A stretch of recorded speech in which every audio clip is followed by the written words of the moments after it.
নমস্কার। আজকে আরো একটি গুরুত্বপূর্ণ ভিডিওতে আপনাদের স্বাগত জানাই। এই ভিডিওর শিরোনাম আপনারা ইতিমধ্যেই দেখে ফেলেছেন, মেডিকেল ইমেজিং স্ল্যাশ সিটি স্ক্যানের বিপদ, কম্পিউটেড টোমোগ্রাফি সিটি। তো এ বিষয়ে আশঙ্কা আমাদের সবারই আছে, এ বিষয়ে অনেকেই বলেন, কিন্তু এইরকম সিস্টেমেটিক স্টাডি প্রমাণিত সাম্প্রতিককালে এই প্রথম। এটা সাম্প্রতিককালই এবং বলা যেতে পারে এই প্রথম এরকম একটি স্টাডি আমাদের সামনে আনা হলো।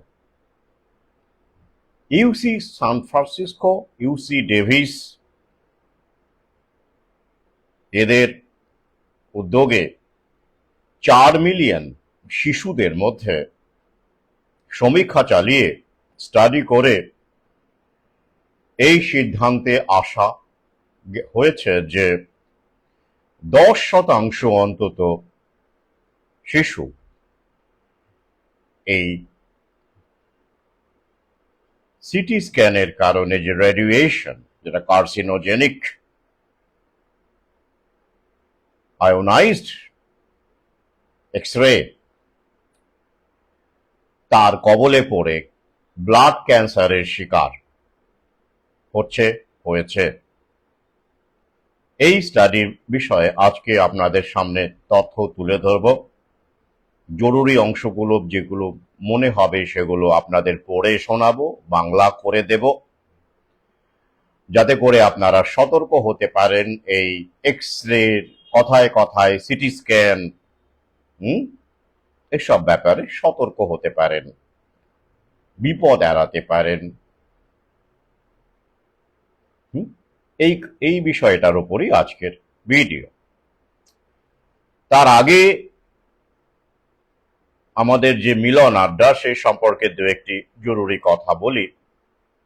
কারো কারো মনে হয়েছে এটা ট্রেন্ড হয়ে গেছে অনেকেরই কাছে, মানে আজকাল হচ্ছে যে এই মিলন আড্ডায় বা যে অনুষ্ঠান আমরা করতে চলেছি 6 ডিসেম্বর মহাবোধি সোসাইটি হলে 3টে থেকে 6টা পর্যন্ত, তাতে কোনো এন্ট্রি ফি আছে কিনা এরকম প্রশ্ন একাধিক মানুষ করেছেন। তো তাদের বলি যে আমার কোনো অনুষ্ঠানে, কোনো আড্ডায় বিগত দিনে কোনো এন্ট্রি ফি ছিল না। আগামীতে যতদিন বেঁচে থাকবো, যতদিন এ ধরনের আড্ডা অনুষ্ঠান করব, কোনোদিনই এন্ট্রি ফি থাকবে না, নিশ্চিন্ত থাকুন। বা এরকম করে নাম নথিবদ্ধ করা, অনেকে অনলাইনে নাম নথিবদ্ধ করতে বলে, এরকম কিছু থাকবে না। ওপেন টু অল, একা আসুন, সপরিবারে আসুন, সবান্ধবে আসুন, কোনো সমস্যা নেই। ক্লিয়ার করে দিলাম? বেশ। আর হ্যাঁ, যাদের মনে হচ্ছে যে এন্ট্রি ফি ব্যাপারটা মাথায় আসছে, তাদের বলবো, বা সবাইকেই বলবো, যে বই সংগ্রহ করুন, এভাবে অন্তত পাশে থাকুন যদি মনে হয়। এবং কাজের, এটা আমার পাথেও আপনাদের বলেছি, কলেজ স্ট্রিট থেকে সংগ্রহ করতে পারেন, কুরিয়ারে সংগ্রহ করতে পারেন। কলেজ স্ট্রিটে কোথায় বই পাবেন ইউটিউবে বলা আছে, ফেসবুকে বলা আছে, ট্যাগ করা রয়েছে। কফি হাউসের সংলগ্ন অ্যালাইড বুকস, সেখানে আমার বইপত্র পাবেন। ব্যাস, এই পর্যন্ত। এবার চলে আসি মূল প্রসঙ্গে।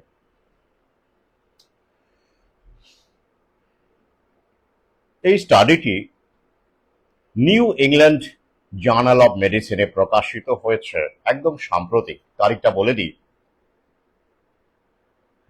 18 সেপ্টেম্বর 2025। বুঝতেই পারছেন, একদম সাম্প্রতিক। এবং মাথায় রাখবেন, এই রকম স্টাডি এটা আমেরিকা এবং কানাডার ওপরে, যে কানাডার শিশুদের মধ্যে করা হয়েছে, সার্ভে করা হয়েছে, স্টাডি করা হয়েছে। আমেরিকা, বুঝতেই পারছেন কেন। তো আগামীতে এই রকমের বহু সংস্থা, ইন্ডিপেন্ডেন্ট যারা ফার্মা লবির দাস নয়, তারা এই তথ্যগুলো আমাদের সামনে আনবেন। এবং এতদিন ফার্মা লবির দাস হয়ে যাদের মুখ বন্ধ ছিল, বিশেষ করে আমেরিকা, ইউরোপে, তারাও এখন জনগণের, বুঝতেই পারছেন আমেরিকাতে কি অবস্থা হচ্ছে, ফ্লোরিডায় কি অবস্থা হচ্ছে ভ্যাকসিন নিয়ে, তারাও এখন সাহস করে মুখ খোলা শুরু করেছেন। তাই এরকম সমীক্ষা আগামীতে আমরা আরো পাবো। এবং এখানে যারা সমীক্ষা করেছেন তারা যথেষ্ট প্রতিপত্তিশালী এক্সপার্ট, তাদের পরিচয় এখানে আছে, আমি পড়াকালীন আপনারা পেয়ে যাবেন যখন পড়ব। তো এরা নিজ নিজ ক্ষেত্রে শিশু বিশেষজ্ঞ হিসেবে এবং চিকিৎসক, গবেষক, বিজ্ঞানী হিসেবে প্রতিষ্ঠিত, তাঁদেরই এটা স্টাডি। তাহলে 18 তারিখে খবর এটা প্রকাশিত হয়েছে, সেখানে শিরোনামটা কি আছে, আগে খবরটা একটু আপনাদের সামনে পড়ে শোনাই, তারপরে তো বাংলাতে বলতেই থাকবো। Study finds 10% of pediatric blood cancers may stem from medical imaging radiation. Radiation মানে এক্স-রের কথাই বলা হচ্ছে। 10%, not a matter of joke. এরা প্রায় 4 মিলিয়ন শিশুর মধ্যে, এটা কিন্তু শিশুদের মধ্যে, সাবালকদের মধ্যেও আসবে, এক এক করে হবে। এবার ওরা শিশু থেকে শুরু করেছে, নিশ্চিন্ত থাকুন। যদিও এই সিটি স্ক্যানের বা এক্স-রের ব্যবহার, এক্স-রে যে আয়োনাইজড রেডিয়েশন, সে বিষয়ে এফডিএ, মার্কিন সংস্থা ফুড অ্যান্ড ড্রাগ অ্যাডমিনিস্ট্রেশন, সেখানে কিন্তু সতর্কতা আছে, কিন্তু ওই আর কি, যেমন করে মিউচুয়াল ফান্ডে ছোট্ট করে থাকে, ইনভেস্টমেন্টস ইন মিউচুয়াল ফান্ডস আর সাবজেক্ট টু মার্কেট রিস্কস, ছোট্ট করে লেখা থাকে না, ওই রকম ব্যাপারটা, ওই রকম। কিন্তু এই বিষয়ে এই রেডিয়েশন, এক্স-রে রেডিয়েশন, যেটা সিটি স্ক্যানে ব্যবহার করা হয়, মেডিকেল ইমেজিং এ ব্যবহার করা হয়, তা নিয়ে কম্প্রিহেন্সিভ স্টাডি এই প্রথম বলা যেতে পারে। এই আবহে, যেটা অত্যন্ত স্বাভাবিক, ইটস এ কম্প্রিহেন্সিভ স্টাডি। তো আসুন একটু পড়ে শোনাই আপনাদের শুরুটা। A study led by UC San Francisco and UC Davis has concluded that radiation from medical imaging is associated with a higher risk of blood cancers in children. The researchers examined data from nearly 4 million children and estimated that 1 in 10 blood cancers, some 3,000 cancers in all, may be attributable to radiation exposure from medical imaging. The risk increased proportionally based on the cumulative amount of radiation children received. অর্থাৎ কি হলো, আগে সংক্ষেপে বলে দিয়েছে, যত পরিমাণ radiation শিশু পাচ্ছে, ওই যে কতবার করা হচ্ছে, আজকাল তো বুঝতেই পারছেন একেবারে ফ্যাশন হয়ে গেছে, দারুণ গর্ব করে বলে একটু সিটি স্ক্যান করিয়ে আনলাম, হোল বডি স্ক্যানও করে অনেকে, আবার অপ্রয়োজনে দেখি রোগটোগ হবে কিনা, অসুস্থতা থাকলো ডাক্তার বললো, তবু একটা যুক্তি তুক্তি থাকে, ভালো ডাক্তার, নির্ভরযোগ্য ডাক্তার বলেছেন করাতে হবে, করলেন, তবু ঠিক আছে, মেনে নেওয়া যায়, ক্ষমাজ্ঞানটা করা যায়। কিন্তু কি হোল বডি স্ক্যান, বাহ, খুব ভালো, তাই তো। তো করাতে থাকুন।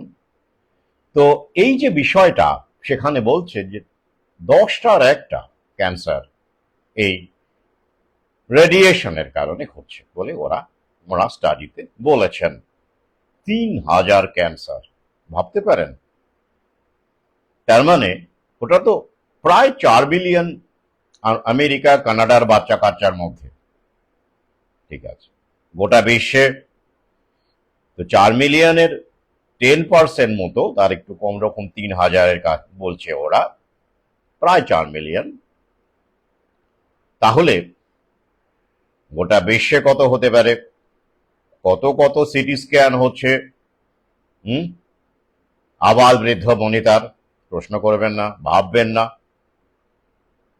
দৌড়ে দৌড়ে যাবেন স্টেটাস সিম্বল হিসেবে। এখন তো এসব স্টেটাস সিম্বল হয়ে গেছে, তাই না?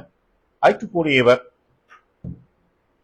তো আগেই বলেছি, নিউ ইংল্যান্ড জার্নাল অফ মেডিসিনে খবরটা বেরিয়েছে। আমি লিঙ্ক দিয়ে দেবো লাইভের শেষে, ইউটিউবেও দিয়ে দেবো, কোনো সমস্যা নেই। The investigation is the first comprehensive assessment using data from children and adolescents in North America and quantifies the association between radiation exposure from medical imaging and blood and bone marrow cancers such as leukemia and lymphoma, which are the most common forms of cancer in children and adolescents. North আমেরিকার মধ্যে, অর্থাৎ Canada এবং America, তারা যাদের উত্তর আমেরিকার মধ্যেই পড়ছে, সেখানে এই স্টাডি করে দেখা যাচ্ছে যে এই রেডিয়েশনের ফলে লিউকেমিয়া, জানেন রক্তের সঙ্গে সম্পর্কিত, লিম্ফোমা, এগুলো ব্লাড ক্যান্সারের ফর্ম, এবং বোন ম্যারো ক্যান্সার, বুঝতেই পারছেন রিলেটেড, এগুলো এগুলো দেখা যাচ্ছে এই রেডিয়েশনের ফলে। আর কি বলছেন, একটু পড়ি। মেডিকেল ইমেজিং সেভস লাইফস, ভালো করে এই জায়গাটা শুনুন, সতর্ক করছেন সবাইকে। Medical imaging saves lives by enabling timely diagnosis and effective treatment, but it also exposes patients to ionizing radiation, a known carcinogen, particularly through computed tomography, মানে সিটির ফুল ফর্ম কম্পিউটেড টোমোগ্রাফি। এটা বলছে যে হ্যাঁ, জীবন বাঁচানোর ক্ষেত্রে, সময় মতো রোগ নির্ণয়ের ক্ষেত্রে সিটি স্ক্যানের গুরুত্ব অপরিসীম, অপরিসীম বেশ। এবং রোগ নির্ণয় করতে পারলে ট্রিটমেন্টটাও করা যাবে, অবশ্যই related. So importance cannot be underestimated, ঠিক আছে। কিন্তু পাশাপাশি তারা বলেও দিয়েছে যে এই বিপদটাও হচ্ছে। কোন দিকে যাবেন, উভয় সংকট, তাই তো? হ্যাঁ, তার ফলে বলছে যে এটা হয় ভালো, ভালো দিকটা এটা, কিন্তু খারাপ দিকটা ওটা। তাহলে কি দাঁড়ালো? অ্যাভয়েড করা, যতটা সম্ভব অ্যাভয়েড করা, তাই নয় কি? তো এরাও বলছেন, কি বলছেন? The authors caution that doctors and parents should avoid excessive radiation doses and minimize exposure when clinically feasible. ডাক্তারদেরকে তারা পরামর্শ দিচ্ছেন, যদি সম্ভব হয়, ক্লিনিক্যালি সম্ভব হয়, যতটা মিনিমাম রেডিয়েশন দেওয়া যায়, ডোজ, জানেন তো ডোজ থাকে, যতটা কমে করা যায়, কাজ সারা যায়, সেই পরামর্শই দিচ্ছেন এবং অভিভাবকদেরও এ ব্যাপারে সচেতন করছেন। কিন্তু আমাদের দেশ তৃতীয় বিশ্বের দেশ, তারা আবার কি সচেতন হবেন? তারা তো গিনিপিগ, তাই তো? করোনা ভ্যাকসিনের যে ভয়ঙ্কর পার্শ্ব প্রতিক্রিয়া, আমি বলি ক্রিয়া, তার প্রভাবটা এখনো অনেকেই বুঝতে পারেননি। ভদ্রলোকদের মধ্যে তো অনেকে এখনো মানতে রাজি নন। তাহলে এই সিটি স্ক্যানের ডোজ, রেডিয়েশন ডোজ নিয়ে কজন মাথা ঘামাবেন বলুন তো? আমাদের মতো কিছু অধম পিছিয়ে পড়া লোকজন ছাড়া, কোট আনকোট পিছিয়ে পড়া। তো সাবধান করেছেন কিন্তু। আর কি, কেন শিশুরা কেন ভালনারেবল বেশি? ওই যে পেলব তো কেন, ওরা ভালো করে বলেছে, শুনে নিন।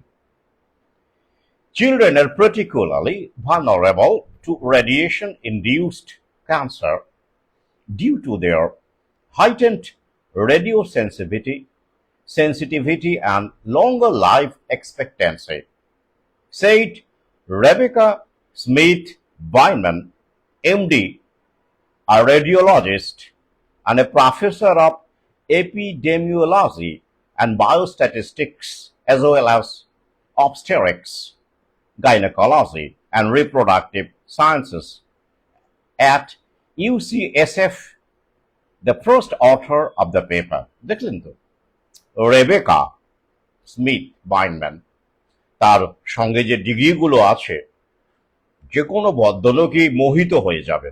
তাই আমি এই কারণেই ইচ্ছে করে অংশটা পড়লাম যে এই অধমের কথা এটা নয়, আর কি অশিক্ষিত লোকজনের কথা নয়, এটা রীতিমতো হাই ডিগ্রি প্রাপ্ত বড় বড় সব উপাধি আছে নামের পরে। তো তিনি এই পেপারটার ফার্স্ট অথর, অনেকে মিলে লিখেছেন, তিনি ফার্স্ট অথর। তিনি এই ব্যাপারে কিন্তু বারবার করে অ্যালার্ট করে দিচ্ছেন যে শিশুদের ক্ষেত্রে বিশেষ করে রেডিও সেন্সিটিভিটি বেশি শিশু কোষে, দেহে। তাই সাবধান, সাধু সাবধান।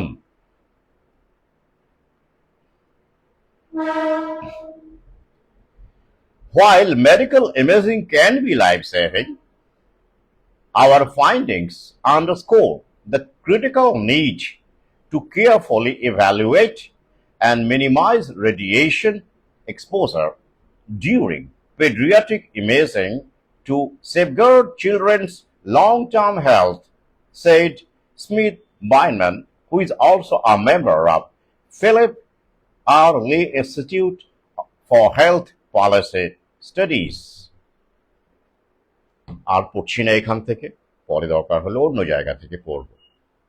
তাহলে বারবার করে অ্যালার্ট করে দিচ্ছেন শিশুদের ক্ষেত্রে। এই স্টাডিটা শিশুদের নিয়েই হয়েছে। তো বলাই বাহুল্য, এই আয়োনাইজড এক্সরে রেডিয়েশন, যেটা সিটি স্ক্যান এর মাধ্যমে আমাদের দেহে প্রবেশ করে, সেটা শুধুমাত্র শিশুদের ক্ষেত্রেই বিপজ্জনক এমন নয়। এটা বয়স্কদের ক্ষেত্রে, যে কোনো বয়সের মানুষের ক্ষেত্রে বিপজ্জনক, কারণ এটা সেল ড্যামেজ করে। শিশুদের ক্ষেত্রে যেহেতু সেন্সিটিভিটিটা বেশি বলে বিপদটা বেশি, বয়স্কদের মধ্যে হয়তো কম, কিন্তু আছে। তো তাহলে আপনি কেন দৌড়তে যাবেন? কেন হোল বডি স্ক্যান করতে দৌড়বেন? এরকম বহু ঘটনা আছে। আমারই এক পরিচিত, তার একজন আত্মীয়, পরম আত্মীয়, কাছের, বয়স অনেকটাই, প্রায় 80 ছুঁই, তার মাথা ঘোরে, বুঝতেই পারলেন বয়সের সময় এটা হয়। কিন্তু ওই যে তার মনে হলো, তার আত্মীয় স্বজন বলতে শুরু করলো ব্রেন স্ক্যান, সিটি স্ক্যান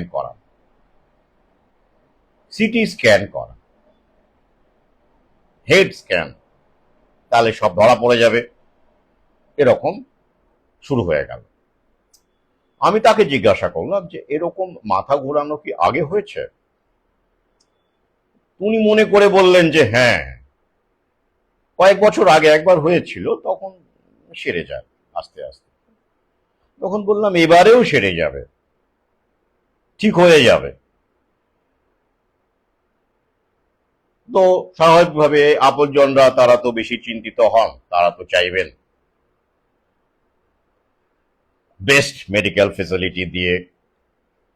জানেন তো, এমনটাও হয়ে গেছে যে আপনি যদি ভালো চান, ধরুন আপনি করাচ্ছেন না, এবার আপনার আত্মীয় স্বজন বলবে, ও কিপটে, নিজের আপনজন, নিজের বোন, নিজের দিদি, নিজের বাবা, নিজের মা খরচ করবেন না, ও এইটাই বলবে আর কি। আপনি কিন্তু ওই অ্যাঙ্গেলে আদৌ স্টেপ নিচ্ছেন না, আপনি কিন্তু ভালোর জন্য করছেন, অ্যাভয়েড করছেন। কিন্তু ওই যে, তো এবার আমি জিজ্ঞাসা করলাম যে ধরুন কিছু একটা বেরোলো, নেগেটিভ কিছু বেরোলো, যেটা আপনারা ভয় পাচ্ছেন, তাহলে কি করবেন? সার্জারি করবেন? Brain surgery? ব্রেন টিউমার যদি ধরা পড়ে সার্জারি করবেন এই বয়সে? একটা মানুষ আর কত বছর বাঁচবেন? 100, 150, 200 কত বছর বাঁচবেন? এই বয়সে এত এত তাকে যন্ত্রণার মধ্যে রাখা। ব্রেন সার্জারি রিকভারি রেট কত, কিরকম জানা আছে নিশ্চয়? আর অর্থ অপচয় তো বাদই দিলাম, ভেবে দেখুন, করেও ওদিকে, না করেও ওদিকে। আমি বললাম নিশ্চিন্ত থাকুন, আমিও যদিও চিকিৎসক নই, তবু আমার সেন্স তো কাজ করে, অভিজ্ঞতার একটা মূল্য রয়েছে। এত মানুষকে দেখছি, এত কিছু শুনছি, দেখছি, স্টাডি করি তো বটেই। আর আমার মতো মেডিকেল জার্নাল পড়েন এই মুহূর্তে দাঁড়িয়ে, অনেক চিকিৎসকও এত মেডিকেল জার্নাল পড়েন না। এই মেডিকেল জার্নালগুলো পড়ি বলে একদম সাম্প্রতিক দেখুন 18 তারিখের খবরটা আমি আপনাদের সঙ্গে শেয়ার করতে পারছি, তাই নয় কি? ডাক্তারবাবুদের তো সময় নেই, তারা রোগী দেখবেন, ওই সময়টা তারা কত লাখ টাকা কামাতে পারবেন। মেডিকেল জার্নাল পড়ে সময় নষ্ট করবেন? সার্জারি করলে একটা সার্জারিতে কত লাখ টাকা পায় তারা, প্লাস রোগী দেখলে পার রোগী 5,000 টাকা ভিজিট, 1,000 টাকার কমে তখন গল্পই নেই। তো সময় নষ্ট, মেডিকেল জার্নাল কেন পড়বেন? আমার হাতে, অধমদের হাতে অঢেল সময়, অপদার্থ লোক, তাই পড়ি। কি করব বলুন?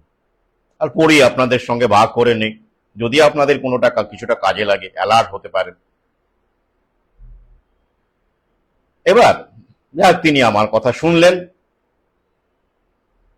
শোনার পরে এখন জানা যাচ্ছে সেই যাকে নিয়ে তার চিন্তা, তিনি ভালো আছেন, ইমপ্রুভ করছেন। কিন্তু খাদ্য টাদ্যর কথা বলেও দিয়েছিলাম। তাহলে বুঝুন এইরকম ভাবে একটা প্যানিক তৈরি হয় আমাদের মধ্যে, কথায় কথায় স্ক্যান। শরীরকে আমরা সময় দেই না, সময় দিই না, আমরা দিই না বলেই শরীর নিজেকে সেলফ কিওর মেকানিজমে যেতেই পারে না। তার আগেই ফটাফট টেস্ট, ওষুধ পড়ে গেল,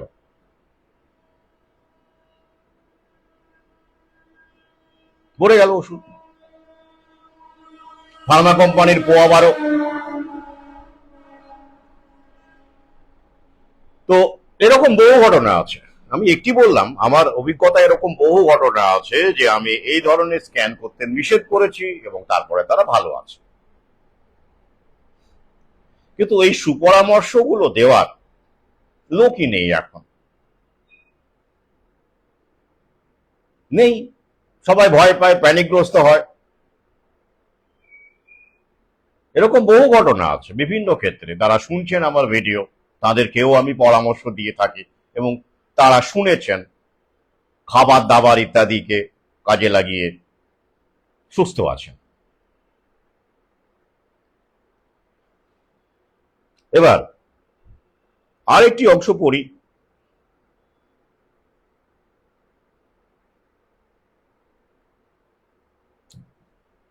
তারপরে আমি আমার বিশ্লেষণে অন্যান্য বিষয়গুলোতে চলে যাব। এরা কিন্তু বলছেন যে এই সিটির তুলনায় রেডিওগ্রাফ অনেক বেশি সেফ। কেন? তারা বলছেন, among the all forms of medical imaging, the study found that chest radiography was the most common imaging exam that doctors performed. The most common form of CT was the head and brain. দেখবেন আমাদের দেশেও তাই, city স্ক্যানের ক্ষেত্রে সবচেয়ে বেশি মাথা অর্থাৎ brain এই ক্ষেত্রেই করা হয়ে থাকে। আর চেস্টের ক্ষেত্রে রেডিওগ্রাফি, এটা মার্কিন, আমেরিকা এবং কানাডার যে প্রবণতা সেটাই বলা হচ্ছে। আমাদের দেশে একটু এদিক ওদিক হতেই পারে। এবার দেখুন এখানে কি অবজারভেশন আছে, এটা শিশুদের নিয়ে। For children who underwent a head CT, মানে যারা যেসব শিশুদের মাথার সিটি স্ক্যান করা হয়েছে, the researchers attributed about a quarter of the children's subsequent hematologic malignancies to radiation exposure. ভাবতে পারেন কতটা ডেঞ্জারাস।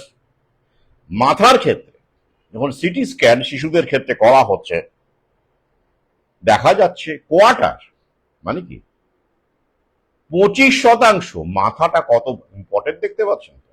প্রথমে যেটা ছিল 10 জনে একজন, ওভারঅল যেটা ব্লাড ক্যান্সার দেখা যাচ্ছে রেডিয়েশন এক্সপোজারের ফলে, সেখানে মাথা টাথা সবকিছু ধরে বলা হয়েছে। কিন্তু পার্টিকুলারলি মাথা হেড সিটি স্ক্যানের ক্ষেত্রে এটা বলা হচ্ছে যে 25% মানে কোয়ার্টার বেড়ে যাচ্ছে এই ম্যালিগন্যান্সি অর্থাৎ cancerous growth. For those who had radiographs, by contrast, they estimated that only a small fraction of the children's subsequent cancers were associated with radiation exposure. যারা রেডিওগ্রাফ করেছে সিটি স্ক্যানের বদলে, সেক্ষেত্রে কিন্তু এই রিস্কটা কম, সেখানে এই স্টাডিতে পাওয়া গেছে।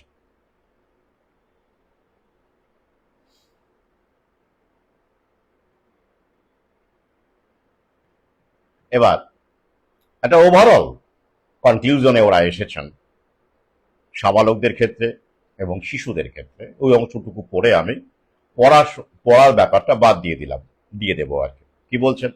তারপরে লিঙ্ক থাকবে, আপনারা নিজেরা পড়ে নেবেন। Getting 1 or 2 head cities was associated with 1.8-fold increased risk of a cancer diagnosis. এটা সবার ক্ষেত্রে অ্যাভারেজ যেটা বলছে, যে একটা বা দুটো সিটি স্ক্যান করা মানেই, মাথা সিটি স্ক্যান করা মানেই ক্যান্সারের সম্ভাবনা 1.8-fold মানে কি, মানে প্রায় দুগুণ বেড়ে গেল একটি বা দুটি সিটি স্ক্যান। ভাবতে পারেন গেল। আর কি, and these rose to 3.5 times for children. আর এটা শিশুদের ক্ষেত্রে কত গুণ? 3.5 গুণ, প্রায় দ্বিগুণ। মানে বয়স্কদের বেলায় 1.8 গুণ বেড়ে গেল ক্যান্সার ডায়াগনোসিসের কাহিনীটা। আর শিশুদের বেলায় 3.5 গুণ বেড়ে গেল। বোঝাতে পেরেছি ব্যাপারটা কি বিপজ্জনক। কেউ হয়তো প্রশ্ন করবেন যে স্যার ইউএসজি, এমআরআই এগুলো কি একই রকম বিপজ্জনক? না, অবশ্যই না। টেকনিকটা আলাদা, পদ্ধতিটা আলাদা। আল্ট্রাসোনোগ্রাফিতে সাউন্ড ওয়েভ ব্যবহার করা হয়, আয়োনাইজড এক্সরের ব্যবহারের কোনো গল্প সেখানে নেই। সাউন্ড ওয়েভ, যেটা আপনারা জানেন প্রেগন্যান্সির সময় করা হয়। কিন্তু একেবারে কোনো কিছু নেই এমন তো বলা যায় না। প্রকৃতির বিরুদ্ধে গেলে, কৃত্রিম কোনো কিছু হলেই সেখানে কিছু থাকে, সে নিয়ে পরে আলোচনা করব।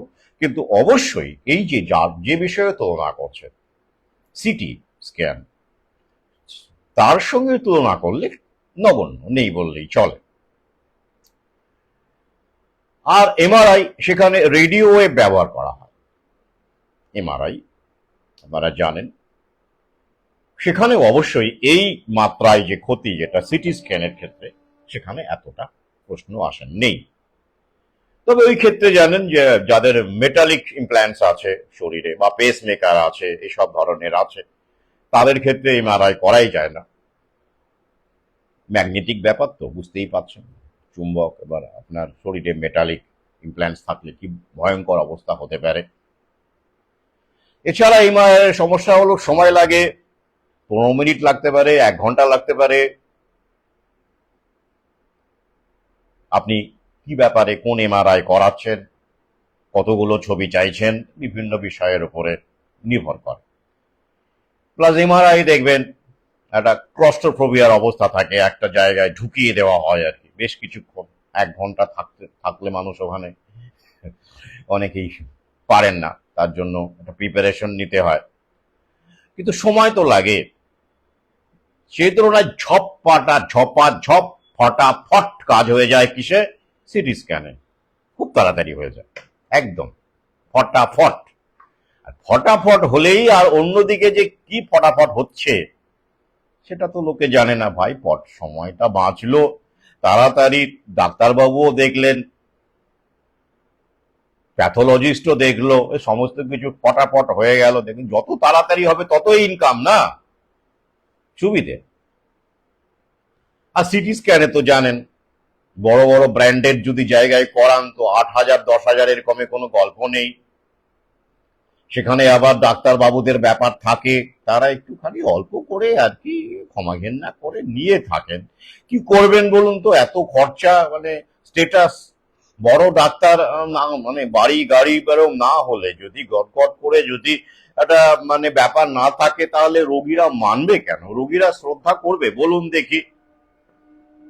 করবে না। একটা গ্ল্যামার তো চাই, তো তার জন্য স্টেটাস মেনটেন করতে গেলে তো কিছু তো লাগে না, লাগেই। তো এই কারণে তারা নিয়ে থাকেন, সেখানে রেফার করেন। এমন অনেক ডাক্তারবাবু আছেন যে তারা ছুঁড়ে ফেলে দেন রিপোর্ট, কি আপনি এইখান থেকে কেন করলেন, হ্যাঁ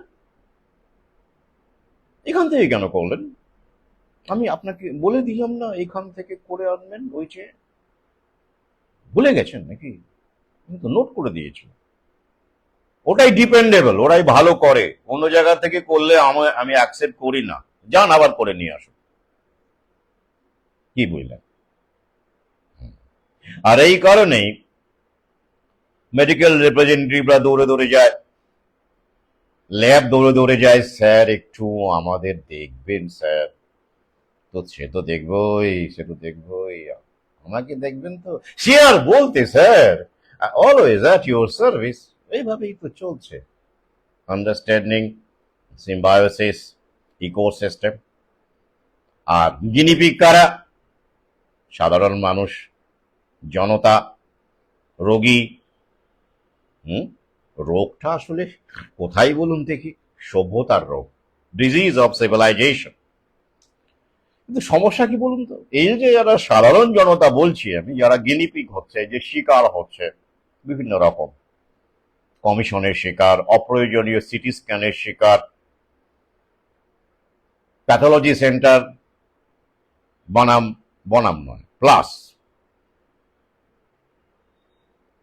মুনাফালোভী চিকিৎসকদের যে নেক্সাস, তার শিকার ব্যতিক্রমী চিকিৎসক নিশ্চয়ই আছেন, তারা শ্রদ্ধেয়, আমি বারবার করে বলি, তাদের সংখ্যা কমে যাচ্ছে, এগুলো তো আছেই।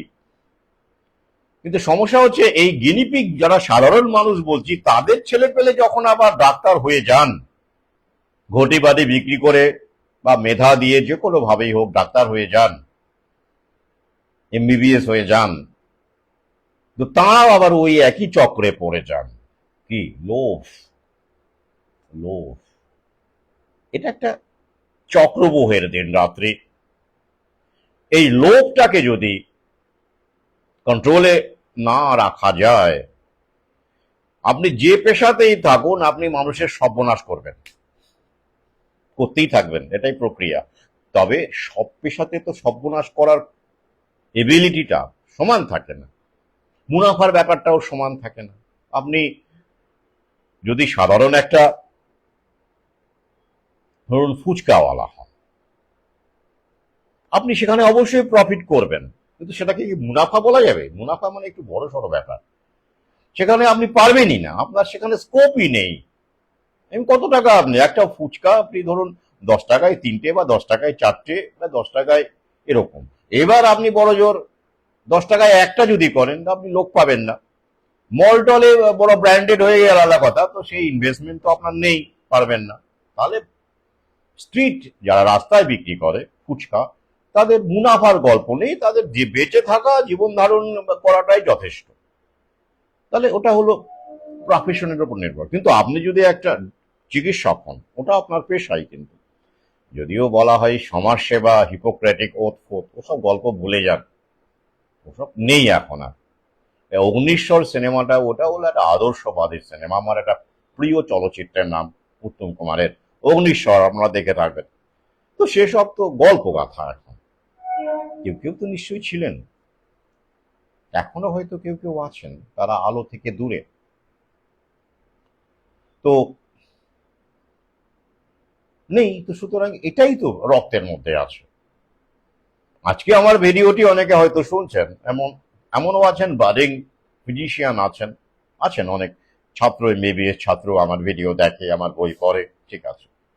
তারপর যখন তারা ডাক্তার হয়ে যাবেন, তখন তারা এই যে রাক্ষসটা যেটা ভেতরে হাউ মাউ খাও, হাউ মাউ খাও, মানুষের গন্ধ পাও, মানে রোগীর গন্ধ পাও আর কি করছে, সেটাকে কি তারা কন্ট্রোল করতে পারবেন?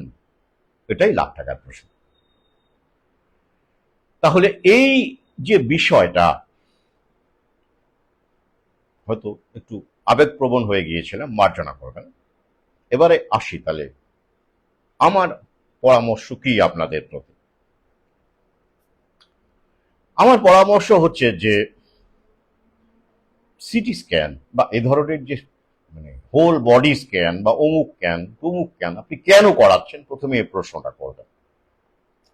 যদি আপনার মনে হয় বিজ্ঞাপনের চমকে যে হোল বডি স্ক্যান করাচ্ছে, অমুক করাচ্ছে, তমুক করাচ্ছে ফ্রিতে অথবা খুব কমে, দেখবেন লেখা থাকে বিভিন্ন রকম বিজ্ঞাপনে, টোটাল খরচা দেখা আছে 10,000, কেটে কুটে কত পার্সেন্ট অফ, 25% অফ, কত হলো 7,500।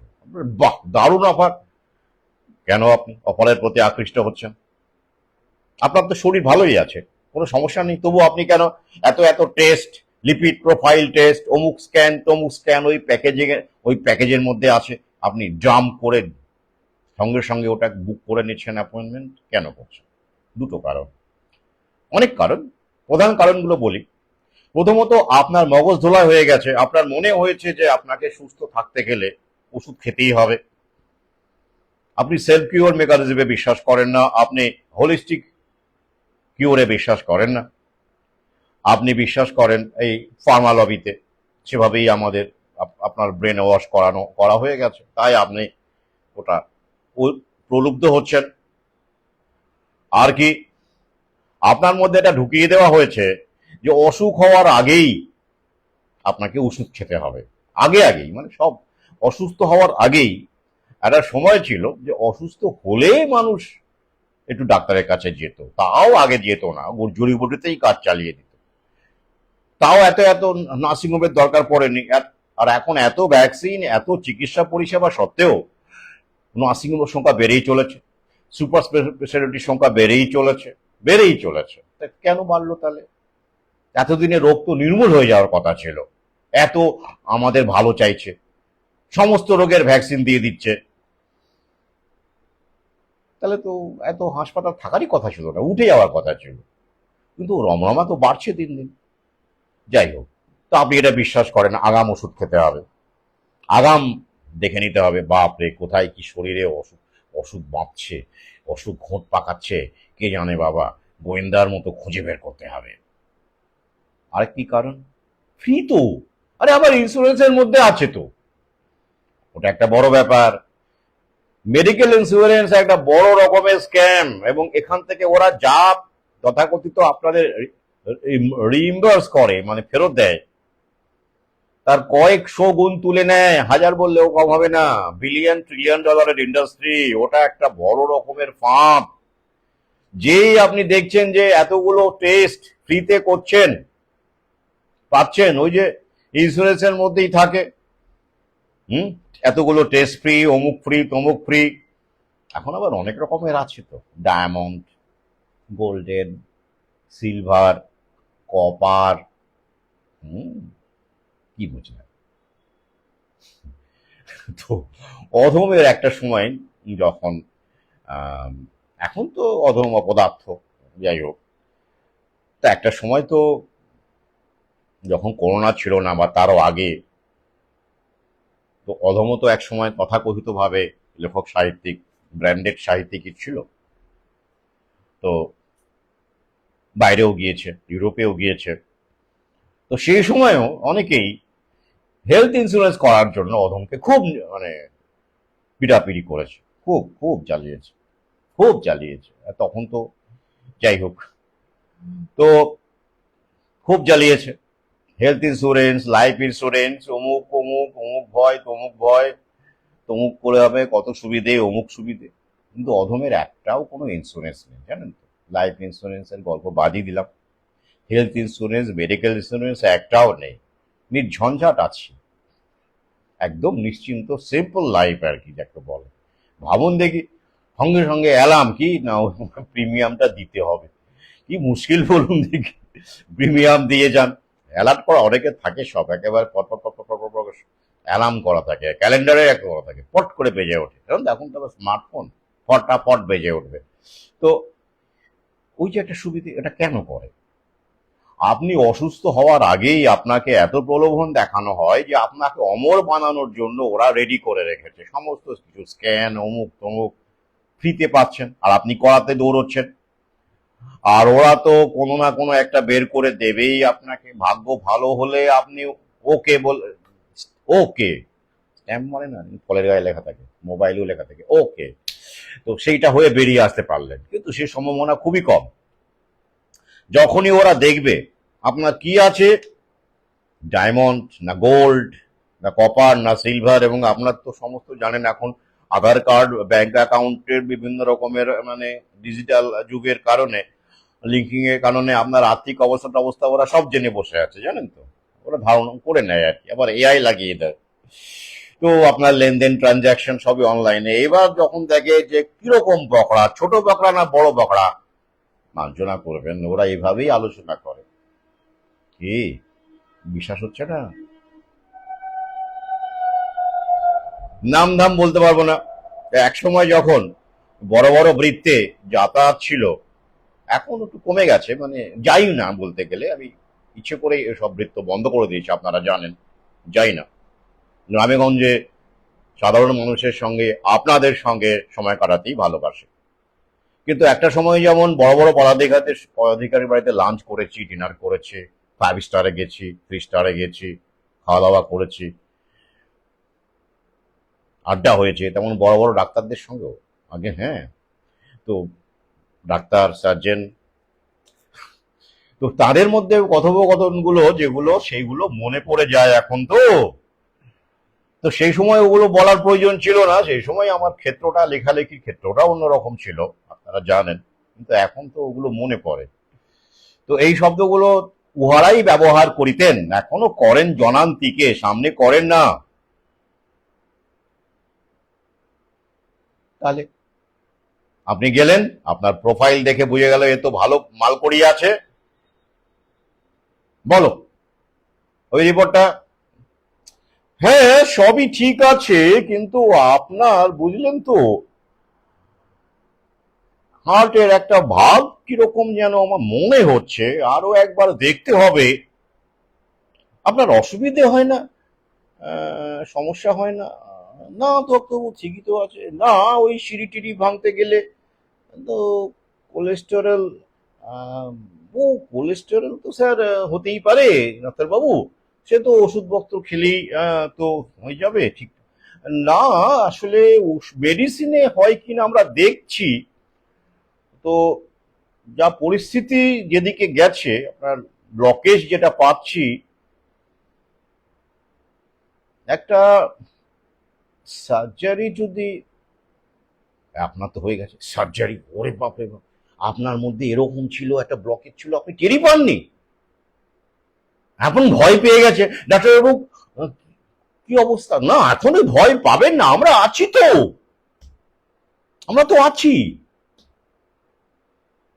তারপরের কাহিনীটা কম বেশি আমরা জানি। সাবধান, আমি আবার বলছি, সব চিকিৎসকরা কিন্তু সমান নন। ব্যতিক্রমী শ্রদ্ধেয় বিশিষ্ট চিকিৎসক এখনো আমাদের সমাজে আছেন। তারা থাকুন, তাদের সংখ্যা বাড়ুক, এই কামনা করি। আর একটা খবর বলে দিই আপনাদের, এই চিকিৎসকদেরও কিন্তু সময় ঘনিয়ে এসেছে। যেমন করে এখন শিক্ষকদের পালা চলছে এবং সরকারি কর্মচারীদের পালা চলছে। আপনারা ইতিমধ্যে জানেন, এটা নিয়ে পরে ভিডিও করব, রায়গঞ্জ পুরসভার 166 জন প্রায় পেনশন হোল্ডার, তাদের পেনশন 5 মাস ধরে বন্ধ হয়ে গেছে। সরকারি চাকরি কিন্তু 5 মাস ধরে পেনশন বন্ধ হয়ে গেছে। তারা ধর্নায় বসেছেন পৌরপিতার অফিসের সামনে। তো পৌরপিতা হাত তুলে দিয়ে বলেছেন, কি করব, আমার পুরসভায় 78 জন পার্মানেন্ট স্টাফ, তাদের মাইনে দিতে হয়, আর 166 বা 167 জন পেনশন হোল্ডার রিটায়ার্ড, তাদেরও দিতে হয়। আমি সামলাতে পারছি না, বাজেট নেই। কি বাজেট বন্ধ হয়ে যাচ্ছে জানেন তো সরকারি ক্ষেত্রে? এটা একটা ঘটনা, পরে আমি ভিডিওতে বিস্তারিত বলবো। ডাক্তারদের ক্ষেত্রে ওরা একই রকম ভাবে ওরা কিন্তু লেগে যাবে। কিরকম? এআই এসে গেছে। হিউম্যান ডাক্তারের চাইতে দেখবেন বিভিন্ন রকম ডাক্তারের অপকীর্তিগুলো এখন আরো বেশি করে সামনে আসবে। ইতিমধ্যে এসে গেছে। রোগীকে ইউরোপে শুরু হয়ে গেছে, আমেরিকায়, কিন্তু ওখানে অতটা করতে পারবে না। আমাদের দেশে দেখবেন এই খবরগুলো বিভিন্ন রকম ভাবে বাংলা করে আনা হচ্ছে। সার্জারি করতে করতে নাকি কোন ডাক্তারের যৌন আকাঙ্ক্ষা বেড়ে গিয়ে নার্সের সঙ্গে সঙ্গমে জড়িয়ে পড়লেন সার্জারি করতে করতে। ভাবুন কিরকম।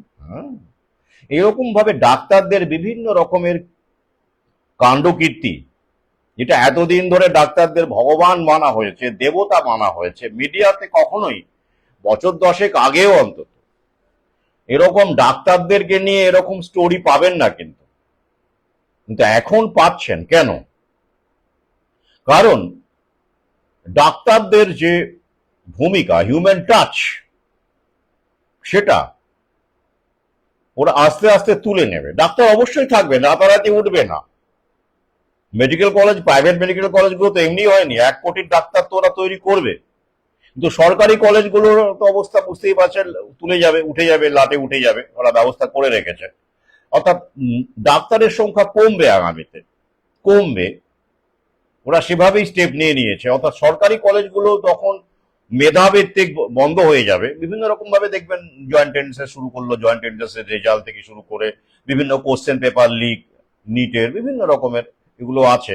আগামী বছর দেখবেন আস্তে আস্তে আস্তে সিট ভ্যাকান্সি সরকারি কলেজে কমিয়ে দেবে, প্রাইভেট কলেজ ওপেন হবে, নতুন নতুন প্রাইভেট কলেজ দেখবেন খুলছে, সেখানে সিট বাড়ানো হচ্ছে, এসব হবে। তাহলে ডাক্তারের, এবং ওই পরিস্থিতিতে 1 কোটি 1.5 কোটি এরকম টাকা দিয়ে কজন ডাক্তারি পড়তে পারবেন? অর্থাৎ সংখ্যাটা কমে যাবে। এভাবে ওরা কমাবে, কারণ ওদের এত ডাক্তার লাগবে না। তাহলে বাকি ডাক্তার কি হবে? বাকি কাজ, ওই যে এআই চলে এসেছে, দা ভিঞ্চি রোবট, যেটা আমেরিকার মানুষ প্রত্যাখ্যান করেছে, সেটা আমাদের বেশ কিছু হসপিটালে এবং সরকারি হসপিটালেও আপনারা জানেন যে রোবোটিক সার্জারি এই রোবট দিয়ে করা হবে, ভিঞ্চি রোবট দিয়ে করা হচ্ছে। অর্থাৎ সার্জনের ভূমিকাটা আস্তে আস্তে থাকছে, এখনো উঠে যাচ্ছে না, তবে আস্তে আস্তে গৌণ হয়ে যাচ্ছে। তাই ডাক্তার আস্তে আস্তে কোন পদে চলে যাবে? মেডিকেল ইনস্ট্রাক্টরে চলে যাবে। যেমন শিক্ষক, টিচার, এখন আর পরবর্তীতে কি হবে, যখন এই এআই রোবোটিক্স এর ব্যবহার আরো বাড়বে, তখন হয়ে যাবে টিচিং ইনস্ট্রাক্টর। এগুলো বিভিন্ন পদের ডেজিগনেশন গুলো সময় অনুসারে বদলায়, সময়ের দাবি অনুসারে বদলায়, ওরাই তৈরি করে, ওরাই ধ্বংস করে। তাই ডাক্তারদের নিয়ে একটা নিশ্চয়তা ছিল এক সময়, মানে বিশাল ইনকাম, নিশ্চিন্ত ইনকাম এমবিবিএস, সেটা কিন্তু আর আগামীতে অন্তত 5 বছর পরে দেখতে পাবেন আর নেই। পাশাপাশি হোমিওপ্যাথিদেরও তো এমবিবিএস এর মতো প্র্যাকটিস করার সুযোগ ওরা করে দিচ্ছে, জানেন আপনারা, আগের ভিডিওতে বলেছি। 1 বছরের কোর্স করলেই তারা এমবিবিএস এর মতো প্রেসক্রাইব করতে পারবে, এই ব্যবস্থা হয়ে গেছে। অর্থাৎ সেক্ষেত্রেও একটা কনফ্লিক্ট তৈরি হবে। এবং এই হোমিওপ্যাথিক চিকিৎসকরা, যেটা আপাতত মহারাষ্ট্রে শুরু হয়েছে, সেখানে 90,000 রেজিস্ট্রেশন করে নেবেন হোমিওপ্যাথিক চিকিৎসা। এত বড় সুযোগ কেউ ছাড়ে? এমবিবিএস ডাক্তার হয়ে যাবেন 1 বছরের মধ্যে, আর ওই কোর্সে কেউ ফেল করবে না, নিশ্চিন্ত থাকুন, সবাই পাস। তো আমাদের রাজ্যেও হবে, গোটা সমগ্র দেশে হবে। তাহলে এই যে হোমিওপ্যাথিক চিকিৎসকরা যখন অ্যালোপ্যাথি চিকিৎসা করতে শুরু করবেন, গ্রামে গঞ্জেও তো তারা আছেন আছেন তাদের কাছে রোগীরা যাবে, কারণ তারা বোনাফাইড হয়ে যাবে না, সরকার স্ট্যাম্প করে যাবে। তাহলে একটা কম্পিটিশন তৈরি হবে অবশিষ্ট এমবিবিএস ডাক্তারদের মধ্যে, কম্পিটিশন হবেই। তা একটা নতুন কিছু আমরা দেখতে চলেছি। আর পাশাপাশি মেডিকেল ফিল্ডে এআই এর ব্যবহার একটা মারাত্মক আকার নেবে আগামীতে। সেটা এআই নার্স দেখতে পাবেন, এআই নার্স হেঁটে চলে বেড়াচ্ছে, এআই ডাক্তার দেখতে পাবেন, সবই দেখতে পাবেন। ইতিমধ্যে Malaysia airlines AI air hostess করে ফেলেছে। মানুষের লোভ, কন্ট্রোল কোথায় গিয়ে থামে সেটাই দেখার ইচ্ছে হয়, কিন্তু অতদিন তো বাঁচবো না। চাকাটা ঘুরতে ঘুরতে একদিন নিচের দিকে তো নামবেই। নামবেই, সেটা আমি জানি। তো আগে থেকে একটু মানুষকে অ্যালার্ট করে দেওয়া, যাতে করে ওই যে অতিবার বেরো না, পড়ে যাবে ধপ করে। তো অতি আধুনিক না হয়ে আগে থেকেই যেন ব্রেকটা মানে দেওয়া যায়, সেইটা একটু বলার চেষ্টা করছি আমি এই পর্যন্ত।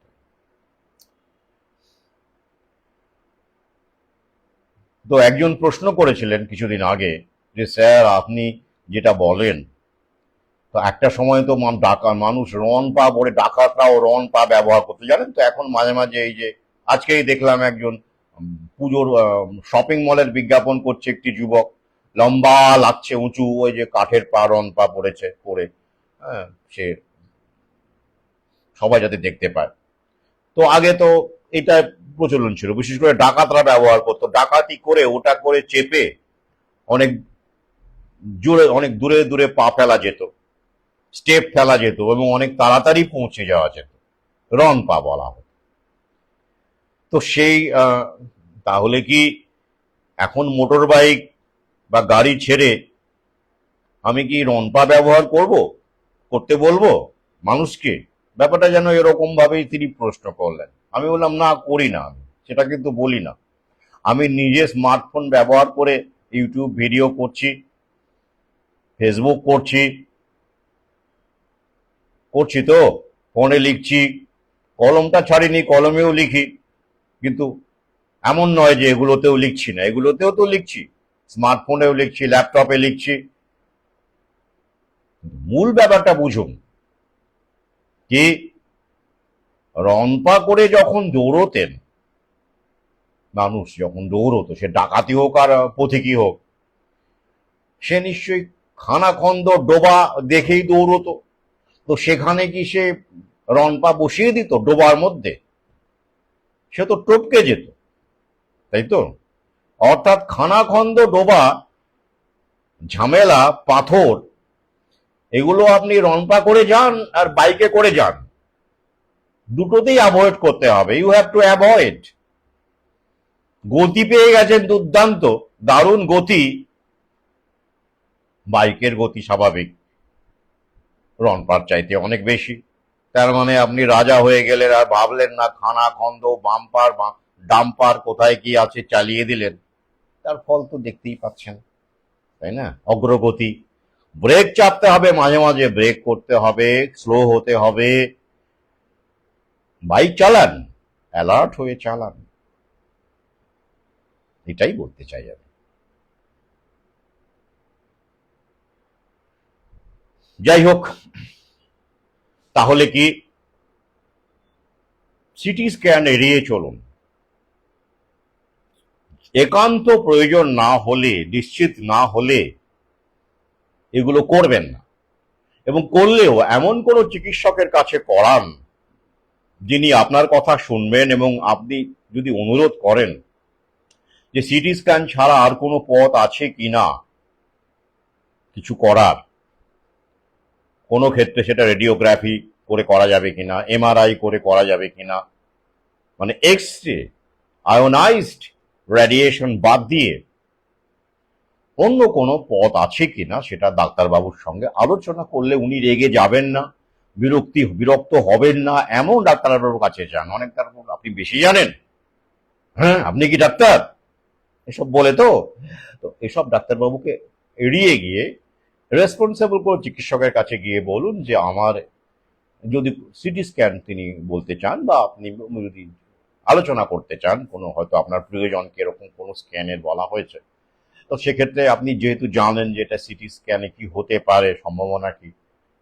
ভিডিওটা শুনলেন, তো সেক্ষেত্রে আপনি গিয়ে অনুরোধ করুন যে অন্য কোনো পথ আছে কিনা, বিকল্প আছে কিনা। সর্বোপরি প্যানিকগ্রস্ত হয়ে গেছেন বলে সঙ্গে সঙ্গে আপনি একদিন দুদিন দেখলেন না, কে বলল, আপনার আত্মীয় স্বজন বলল, সঙ্গে সঙ্গে আপনি করাতে চলে গেলেন স্ক্যান। সেগুলো না করে একটু ধৈর্য রাখুন, শরীরকে একটু সময় দিন। হ্যাঁ, দুর্ঘটনা হয়ে গেছে বড় সড়ো, আলাদা কথা, কিন্তু নর্মালি আপনার হঠাৎ করে মাথা ঘুরছে আর সঙ্গে সঙ্গে মনে হলো আপনি সিটি স্ক্যান করবেন। অনেকে মানে অ্যানাসিন খেয়ে নিত আগে, জানো তো, মাথা ঘোরার ঔষধ, ওরে বাবা, কিছু না, ওগুলো সময় দিন, ঠিক হয়ে যাবে। যারা প্রাকৃতিক পন্থায় ফেরেননি এখনো, প্রাকৃতিক পন্থায় ফেরার চেষ্টা করুন, সুস্থ থাকবেন। এটা গেল। আর একান্তই যদি না করা যায় এমন পরিস্থিতি, তাহলে সেরকম ডাক্তারবাবুর সঙ্গে কনসাল্ট করুন যিনি অত্যন্ত প্রয়োজন ছাড়া সিটি স্ক্যান করাবেন না, এবং প্যাথোলজিস্টকে সেভাবেই ইনস্ট্রাকশন দেবেন যেন মিনিমাম যতটা কম ডোজে রেডিয়েশন ব্যবহার করা যায় সে ব্যাপারে তিনি প্যাথোলজিস্টকে ইনস্ট্রাকশন দেবেন। কারণ প্যাথোলজিস্টরা কিন্তু, বুঝতেই পারছেন, তারা অতটা ভাবেন না, অনেকে জানেনও না সেইভাবে। তারা তো করছেন, উপার্জন করছেন। যে স্ক্যানটা যে ডোজে করা যেত, মিনিমাম একটা কোনো ডোজে করা যেত, সেখানে সেটা না করে, তাড়াহুড়ো করে বা অতটা না ভেবে, ও কে ভাবছে, পরের ছেলে পরমানন্দ, যত উচ্ছন্দে যায় তত আনন্দ, ব্যাপারটা সেরকমই। তো আমরা কি অন্যের কথা ভাবি যে না বাবা দেখি তো এটা মিনিমাম একটা ডোজ ব্যবহার করে, যাতে করে ক্ষতি কম হয়, কারণ সেল ড্যামেজ তো হবেই, হওয়ার সম্ভাবনা থাকেই। তো এইরকম তারা কি ভাবেন না। কিন্তু ডাক্তারবাবু যদি বলে দেন, ইনস্ট্রাকশন দেন, তাহলে নিশ্চয়ই তিনি সেটা ফলো করার চেষ্টা করবেন। আর যদি আপনার মনে হয় যে এরকম কোনো রেসপন্সিবল সেন্টার আছে যেখানে তারা নিজেদের থেকেই কেয়ারফুল, ডাক্তার বলবেন তারপরে শুনবেন এমন নয়, নিজে থেকেই কেয়ারফুল, সেরকম যদি মনে হয় সেখানে আপনি যাবেন নিশ্চয়ই। কিন্তু ওই একটি কথা, অ্যাভয়েড করতে পারলেই বেস্ট। এই যে এমন অধম এখনো পর্যন্ত, তাকে কোনোদিন কোনো স্ক্যান, কোনো টেস্ট, ব্লাড টেস্ট, অমুক টেস্ট তমুক টেস্ট কিচ্ছু করতে হয়নি, করার দরকারই পড়েনি, যায় না কোথাও, করিনি। এরকম আমার অনেক সহযোদ্ধা আছেন, তারা এরকম ঘন ঘন কথায় কথায় করতেন, তারা এখন করেন না, তারা এখন সুস্থ আছেন, ভালো আছেন। ভাইটাল ফোর্সে বিশ্বাস রাখুন, হোলিস্টিকে বিশ্বাস রাখুন। শুয়ে বসে না থেকে একটু এক্সারসাইজ করুন, ব্যায়াম করুন, সাঁতার কাটুন। ওই নিয়ে বহুবার আমি বলেছি, বহু লেখাতে বলেছি, ডাক্তারদের উপরে নির্ভরতা কমান, ওষুধের উপরে নির্ভরতা কমান, পারলে পুরোটা একেবারে আউট করে দিন। এই যেমন অধম, আমার পাঠক তালিকায় আমার এই অনুষ্ঠানে অনেক চিকিৎসক আসবেন, ঠিক আছে, তারা সম্মানীয় মানুষ, ব্যতিক্রমী চিকিৎসক, কিন্তু এই অধম তার জীবন থেকে ডাক্তার বাদ দিয়ে দিয়েছে বহু আগেই, ওষুধ বাদ দিয়ে দিয়েছে।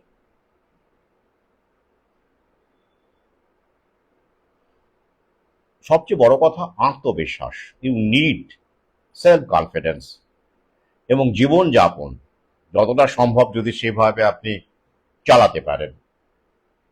খাদ্যাভ্যাস, ব্যায়াম, অবশ্যই ব্যায়াম অত্যন্ত, এক্সারসাইজ, আপনি সাঁতার কাটুন, কাজ করুন, ঘর মুছুন, এক্সারসাইজটা করুন। ঝরঝরে বোধ করবেন, সুস্থ থাকবেন, ডাক্তার লাগবে না। তো সেইটা ফলো করলে কিন্তু দরকার পড়ে না। এই গেল সংক্ষিপ্ত জীবনাচরণের ওপরে আমার অন্য ভিডিও আছে, এখানে সংক্ষেপে বললাম। যাই হোক, এবার এই চ্যাপ্টার শেষ করছি।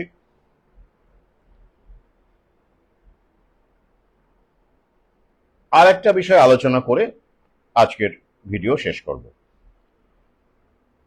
আগের যে লাইভটি, সেখানে ওই মগজ খেকো অ্যামিবা নিয়ে যে ভিডিওটা করেছি, সেখানে একজন প্রশ্ন করেছেন মরছে কেন, তাহলে এই 19 জন মারা গেছে কেরালায়।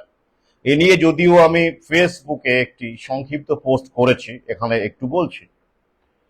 দেখুন, করোনাতেও অনেকে মরে গিয়েছিল, ওরা বলেছে করোনায় মরেছে। করোনায় কি মরেছে? তখনই আমি বলেছিলাম ট্রিটমেন্ট প্রোটোকলে মরেছে, এবং পরবর্তীকালে এগুলো সব তথ্য আমরা পেয়েছি। করোনা আসলে কি, করোনা পজিটিভ কিভাবে বানানো হচ্ছিল, কিভাবে হুকে দিয়ে ভয় দেখানো হয়েছে, কিভাবে হুয়ের নির্দেশে হাত ভাঙলেও করোনা টেস্ট করা হচ্ছিল, এবং ডাক্তারদের টার্গেট দেওয়া হয়েছিল, প্যাথোলজিস্টদেরকে টার্গেট দেওয়া হয়েছিল, এতগুলো পজিটিভ লাগবেই লাগবে।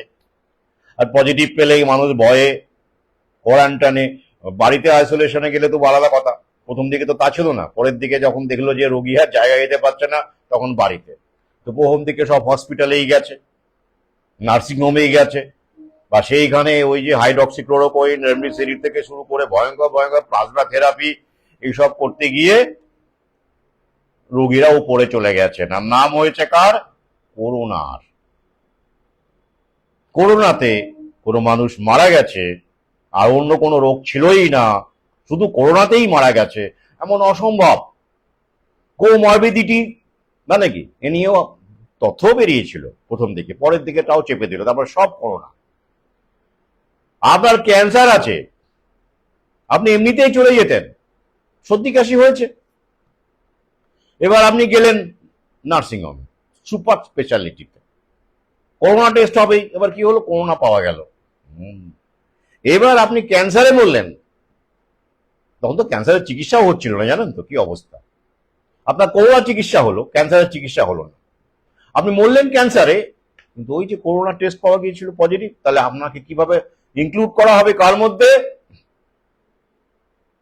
করোনার মধ্যে ইনক্লুড করা হবে। এটাই ছিল পলিসি সেই সময়। এইভাবে করোনা মৃত্যু দেখানো হয়েছে। করোনাতে মানুষ মরেনি, অন্য অসুস্থতায় মরেছে। বলা হয়েছে করোনায়, মিডিয়াকে দিয়ে বলা হয়েছে করোনায় মরেছে। করোনায় মরলে পথে ঘাটে মানুষ পড়ে থাকতো, ঘরে মানুষ মরতো, যা মরেছে সব হসপিটালে মরেছে, নার্সিং হোমে মরেছে।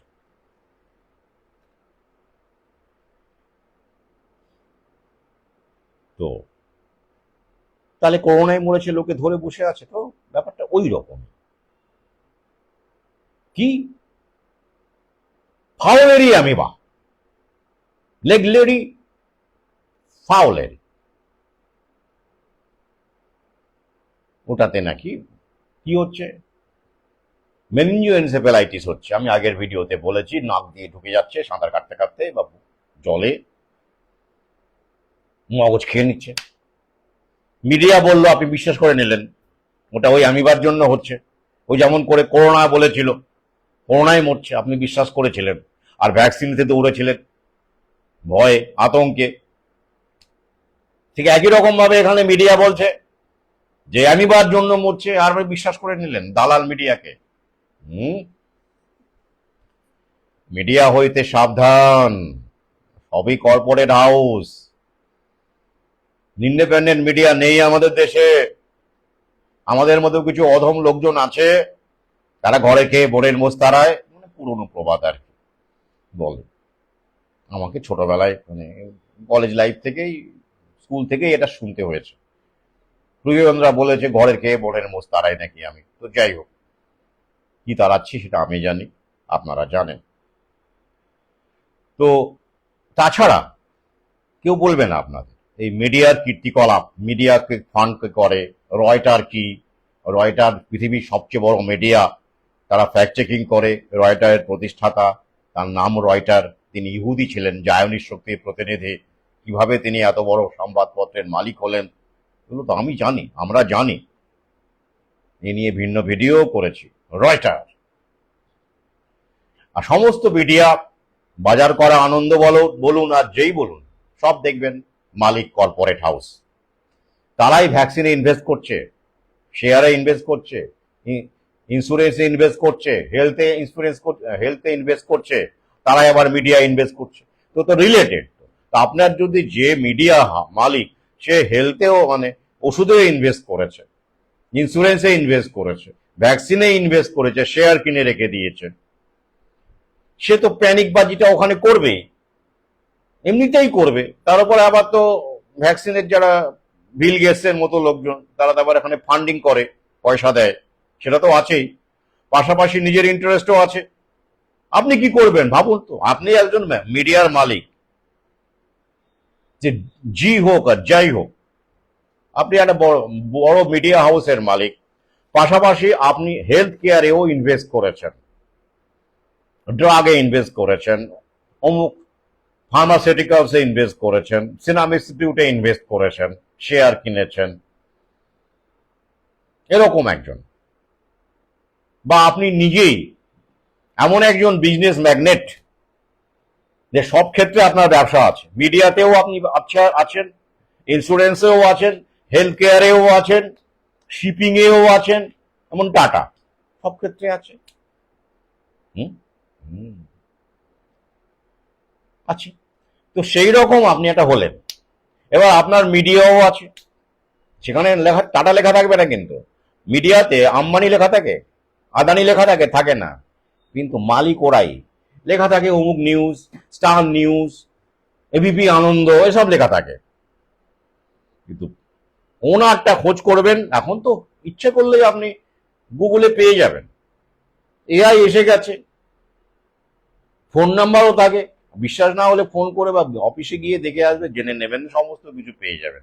অডিট অনেক সময় কোনো কোনো কোম্পানি এগুলোও করে দেয়, পেয়ে যাবেন তাদের হিসেব নিকেশ, অডিট, অনেক কিছু পাওয়া যায় এখন, যে ঠিক হোক ভুল হোক, দেখে নেবেন ওনারকে, মালিককে, পেয়ে যাবেন। তাহলে এবার আপনি এরকম একজন মালিক, আপনি এইসব সর্বক্ষেত্রে ইনভেস্ট করে রেখেছেন, যেখানে যেমন লাভ হবে। এবার যখন করোনা এলো, এবার আপনি দেখছেন আপনি ভ্যাকসিনেও ইনভেস্ট করেছেন, শেয়ার কিনে রেখেছেন সিরাম ইনস্টিটিউটের।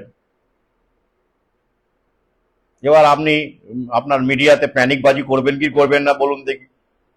তো প্যানিকবাজি যত করবেন, তত মানুষ বেশি ভয় পাবে, তত মানুষ বেশি ভ্যাকসিন নেবে, লাইন দেবে, তো আপনার লাভ হচ্ছে। তো এদিকেও লাভ, ওদিকেও লাভ, আপনি করবেন না?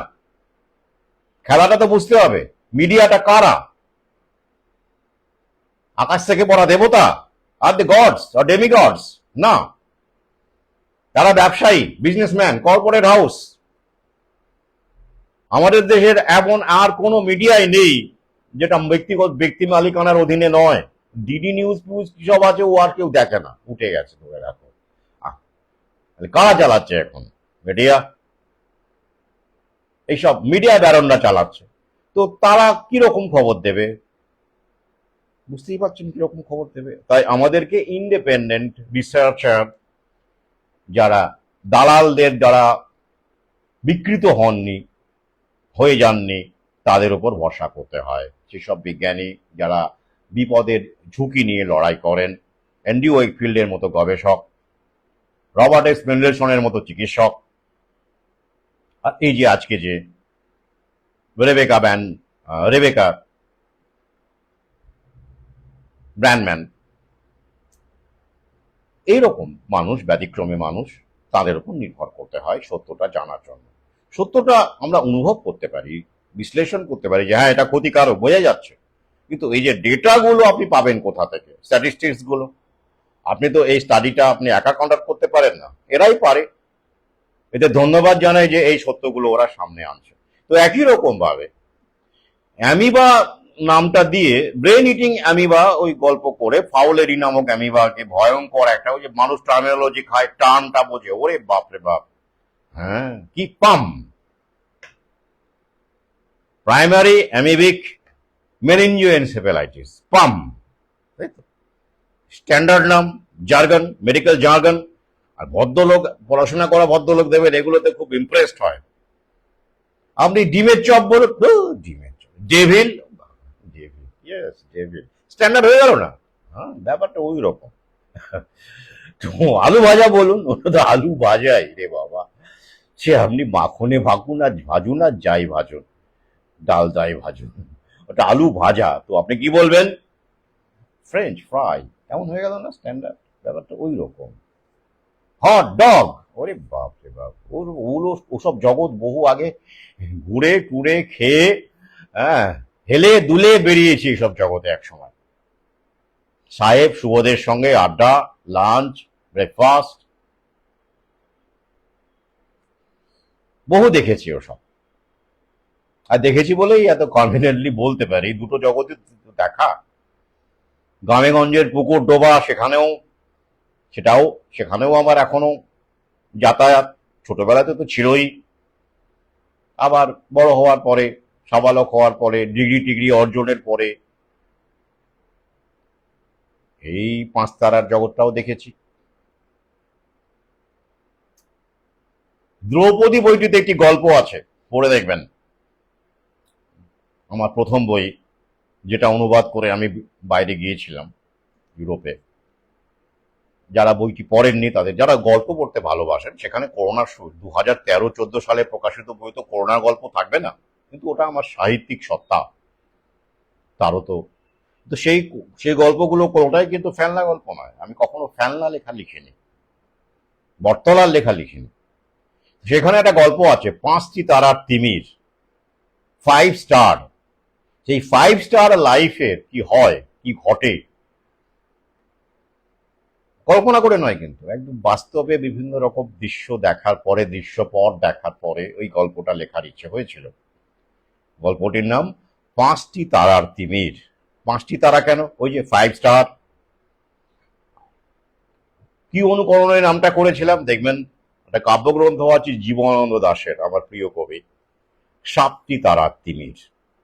তো সেখান থেকেই 5টি তারার তিমির, পড়ে দেখবেন ওই 5 স্টার। সবকিছুরই তো একটা দিক আছে, এদিক ওদিক সেদিক, সেই সমস্ত দিকগুলো দেখার সুযোগ তো সবার ভাগ্যে হয় না, বা সিচুয়েশনেও হয় না। এই অধমের এই দিকগুলো দেখার সুযোগ হয়েছে, আবার এই দিকগুলোও দেখছে, তাই কম্পেয়ার করে বলতে পারি, বেছে নেওয়ার ব্যাপারটা বলতে পারি, অ্যালার্ট করতে পারি, সাবধান করতে পারি, এই পর্যন্ত। তাই মগজ খেকো অ্যামিবা আসলে কি, এতদিন তো ছিল না। আমার পর্যবেক্ষণ এটাই যে সাম্প্রতিক স্টাডিগুলো যেগুলো আসছে, আমি ফেসবুকে লিঙ্ক দিয়েছি, সেখানে দেখা যাচ্ছে, ব্রিটিশ মেডিকেল জার্নালের মতো জার্নাল সেখানেও রয়েছে, সেগুলো তো আমাদের সামনে আনা হয় না, যে করোনা ভ্যাকসিনের লীলায় এনসেফেলাইটিস, মেনিনজাইটিস এসব বাড়ছে, অ্যাকুট এনসেফেলাইটিস হচ্ছে, এরকম স্টাডি পাওয়া গেছে। তো এই যে করোনা ভ্যাকসিনের লীলায় যে এনসেফেলাইটিস, মেনিনজিওএনসেফেলাইটিস, মেনিনজাইটিস এসব যে হচ্ছে, হার্ট অ্যাটাক, ব্রেন স্ট্রোক তো আমরা বুঝি জানি, আরো অনেক কিছু হচ্ছে, ক্যান্সার, সুগার বেড়ে যাওয়া, প্রেশার সুগার অ্যাবনর্মাল হয়ে যাওয়া, মানে যা ছিল তাকে অ্যাগ্রাভেট করছে, এটা জানি আমরা। কিন্তু এই বিষয়টা অনেকেই জানি না। করোনা ভ্যাকসিন প্রভাবিত করছে না আমাদের শরীরে এমন কোনো অঙ্গ প্রত্যঙ্গ নেই। স্পাইক প্রোটিনের লীলা তো, যেখানে রক্ত সেখানেই সে চলে যায়, রক্তই তো বহন করছে স্পাইক প্রোটিন, তাই না? মাথার চুলটা বাদ দিয়ে সেখানে অবশ্য রক্ত যায় না, নার্ভ নেই তো, পায়ের নখ, মাথার চুল বাদ দিয়ে সর্বত্রই সে পৌঁছে যাচ্ছে, ব্রেনেও পৌঁছে যাচ্ছে। তো এই যে করোনা ভ্যাকসিনের লীলায় যে এনসেফেলাইটিস, মেনিনজাইটিস এসব হচ্ছে, সেগুলোকে মগজ খেকো আমি আমি চালিয়ে দিলে খারাপ হয়, মন্দ হয়? মন্দ হয় না, ভালো হয়। মানুষ ভয়ও পায়, পাশাপাশি আবার ওই যে যে কারণে ভয় দেখাচ্ছে সেটা আগের ভিডিওতে বলেছি, পুকুর টুকুরগুলো সাঁতার টাতার সব বন্ধ হয়ে যাবে, পুরো আউট অফ বাউন্ড হয়ে যাবে, প্রকৃতি থেকে বিচ্ছিন্ন হয়ে যাবে মানুষ। পাশাপাশি ওরা আগামীতে ওষুধ আনতে পারবে, যে এই যে ভ্যাকসিনও আনতে পারবে। আগে তো ক্ষেত্র তৈরি করতে হবে, ভয় দেখাতে হবে, তারপর তো ওষুধ।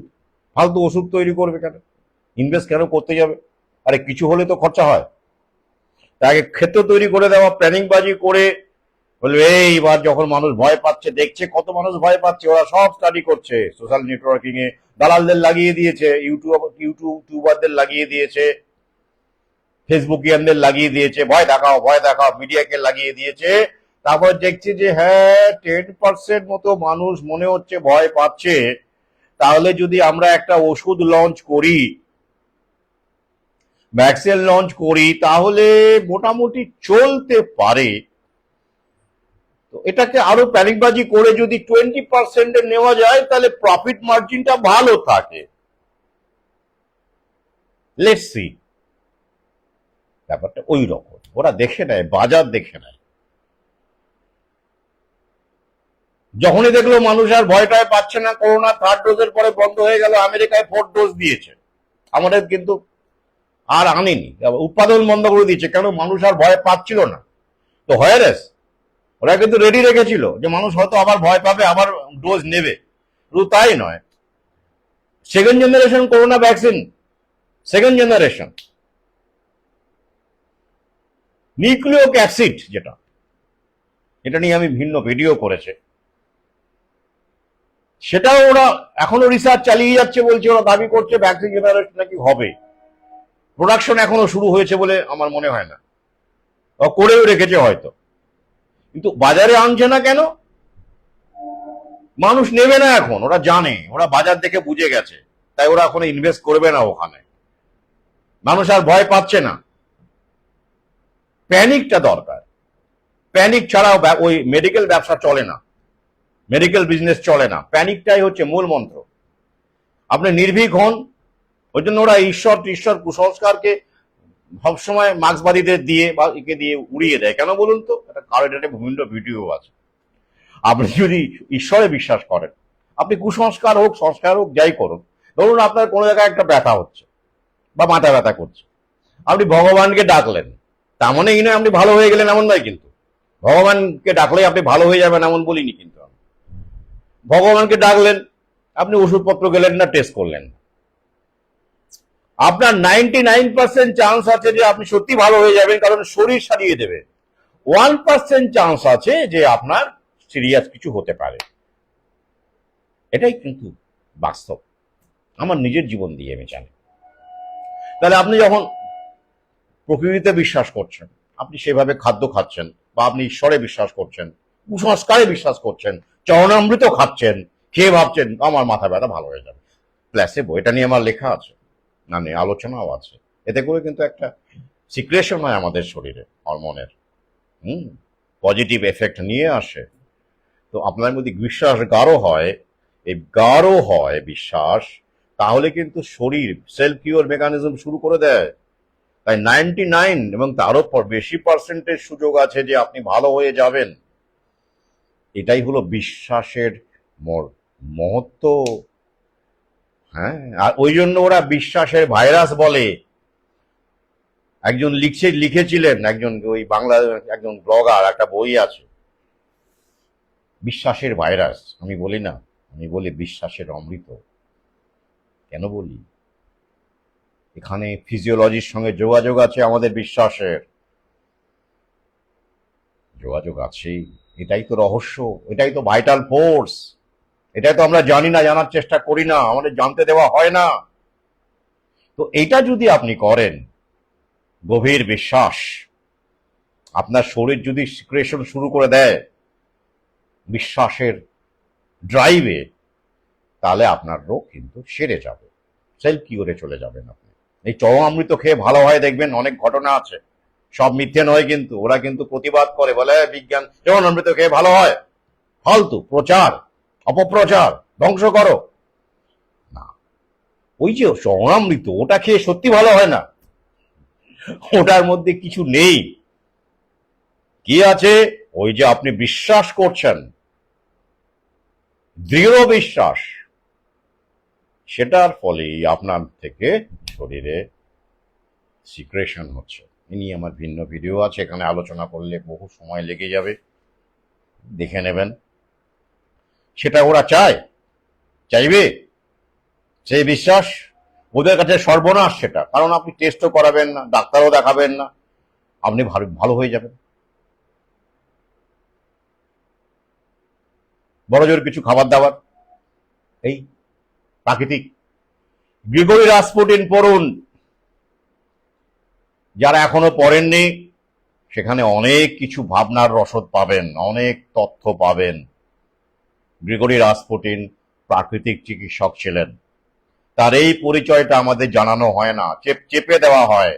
শুধু কি জানানো হয়? গ্রিগরি রাসপুটিন, যার দ্বিতীয় নিকোলাসের পরিবারের সঙ্গে ঘনিষ্ঠ হয়েছিলেন, তার স্ত্রী আলেকজান্ডার সঙ্গে নাকি তার শারীরিক সম্পর্ক ছিল, এসব অপপ্রচার করা হয়। জাদু টোনা দিয়ে নাকি তিনি আলেক্সিকে ছাড়িয়ে তুলেছিলেন। না, এটা এই চ্যাপ্টারটা আলেক্সিকে ছাড়িয়ে তুলেছিলেন এটা বলাই হয় না, বেশিরভাগই বলা হয় না। বলা হয় কি, একটা লম্পট, একটা চরিত্রহীন, একটা মাতাল সাধু, সে দ্বিতীয় নিকোলাস, রাশিয়ার শেষ জার, তার সঙ্গে ঘনিষ্ঠ হয়ে দারুণ ক্ষমতা ভোগ করেছেন, ভোগ টোক করেছেন, আখের গুছিয়ে নিয়েছেন, রানীর সঙ্গে অমুক করেছেন তমুক করেছেন, এটাই হাইলাইট করা হয়। তিনি যে প্রাকৃতিক চিকিৎসক ছিলেন, তার অপরিসীম শক্তি ছিল, তো এবং সেই শক্তি বলে তিনি জারের পুত্র আলেক্সিকে সুস্থ করে তুলেছিলেন, যে মরেই গিয়েছিল, ধরে নেওয়া হয়েছিল। বুলেটিনও জারি করে দেওয়া হয় যে আলেক্সি মারা গেছে। তাকে মৃত্যুর মুখ থেকে ফিরিয়ে এনেছিলেন গ্রিগরি রাসপুটিন। কিভাবে? সে সময় তাবৎ ডাক্তার ফিডোরভ, ইউজিন বটকিন, যারা রাজ চিকিৎসক ছিলেন, জারের চিকিৎসক ছিলেন, পারিবারিক চিকিৎসক, তারা পর্যন্ত হতভম্ব, মরে যাচ্ছে একটা, মানে শিওর তারা, বুলেটিন হয়ে গিয়েছিল যে সে কি করে আবার ফিরে আসে। এই পরিচয়টা আমাদের আড়াল করে রাখা হয়েছে গ্রিগরি রাসপুটিন। তাকেই আমি বের করে এনেছি তথ্য সহকারে আপনাদের সামনে আনার জন্য, পরিচয় করিয়ে দেওয়ার জন্য, যে শক্তি কতটা, প্রকৃতির শক্তি কতটা, বিশ্বাসের শক্তি কতটা। আজ এই পর্যন্তই। তাই আরো আরেকবার বলি, এরকম অনেক করোনার বৃত্তের পার্শ্ব প্রতিক্রিয়া, ফার্মালবি ড্রাগের পার্শ্ব প্রতিক্রিয়া, বিভিন্ন রকম ওষুধের ভয়ঙ্কর ক্রিয়া, সেগুলোকে আড়াল করবার জন্য, চাপা দেওয়ার জন্য আগামীতে ওরা আরো এরকম ভয়ঙ্কর জীবাণু, অ্যামিবা, ভাইরাস, ব্যাকটেরিয়া, প্যাথোজেনের নাম বলতে থাকবে, এবং লাইফস্টাইল থেকে শুরু করে বিভিন্ন রকম ভাবে দোষারোপ করবে, দায়ী করবে অসুস্থতার জন্য। কিন্তু আসল কথাটা ওরা বলবে না, যেটা প্রথম বিশ্বের মানুষ, নেতা মন্ত্রীরা বলছেন। রবার্ট এফ কেনেডি জুনিয়র বলছেন, আমেরিকার স্বাস্থ্য বিভাগের সর্বেসর্বা, তারা বলছেন। লাবার্ডো বলছেন, ফ্লোরিডার হেলথ সার্জন জেনারেল, যিনি বলেছেন শিশু ভ্যাকসিনের ক্ষেত্রেও আর বাধ্যতামূলক কিছু থাকবে না, ম্যান্ডেট থাকবে না, সব কটা ভ্যাকসিন তিনি তুলে দেবেন, সেই হিসেবে তারা আইন প্রক্রিয়া শুরু করেছেন। আমাদের দেশে এখনো বহু পথ বাকি, miles to go before we sleep. আমি উই বললাম ইচ্ছে করে, miles to go before we sleep, miles to go before we slip.